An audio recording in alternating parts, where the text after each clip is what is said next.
নমস্কার বন্ধুরা, আমি অঞ্জনা রায়। আবার চলে এসেছি আপনাদের সামনে একটা নতুন পর্ব নিয়ে। সময়টা একটু পিছিয়ে গেছে, তবুও দেখুন। প্রথমেই জিজ্ঞেস করি, আপনারা কেমন আছেন? আশা করি সবাই ভালো আছেন। বা আমি সবসময় বলি না, ভালো আমাদের থাকতে হবে। আমি আছি। আমার কিছু টেস্ট হবে, এগুলোর জন্য আছি, নিয়ে চলছে। আচ্ছা বন্ধুরা, যেটা প্রধান বিষয়ে জানাই, আমি আগের দিন আমার জানলা দিয়ে আর মেন রোডটার সামনে থেকে আপনাদের কিছু গাছপালা দেখিয়েছিলাম। গাছপালা আমাদের বাড়িতে আজকাল সবাইরই কম বেশি আমরা মানে করি। গার্ডেনিং এটা আমাদের একটা হবির মধ্যে ঢুকে আছে। কিন্তু এই বাড়িতে নেচারটাই মানে ওই তৈরি, এমনি থেকেই তৈরি। তা কিছু গাছ আছে, হয়তো আমি তার নামও জানি না। চলুন, আমার ঘরের ঠিক জানলার সামনে দিয়ে কিছু গাছ বসানো আছে, সেগুলো আপনাদের দেখাই। আমার মনে হয় আপনাদের ভালো লাগবে।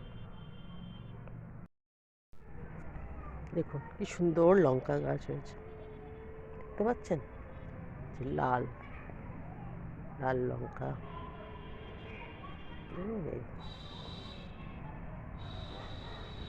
ক্যামেরা থেকে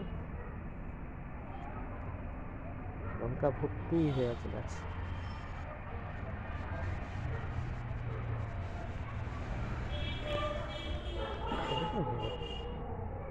একটু লঙ্কা হয়েছে, ফুল হয়েছে, দেখছেন? এটা হচ্ছে বেগুন গাছ।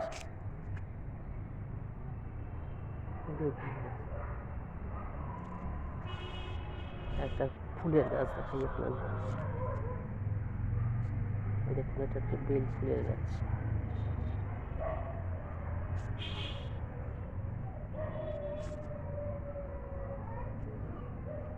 এই আর একটা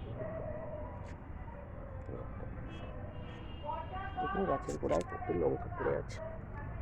গাছের গোড়ায় কত সুন্দর লঙ্কা পড়ে আছে। সবই আমাদের বাড়িওয়ালাদের, আমরা হাত দিই।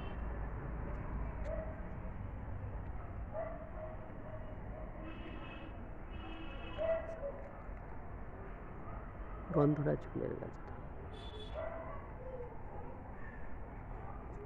স্নেক বলে না, স্নেক প্ল্যান্ট।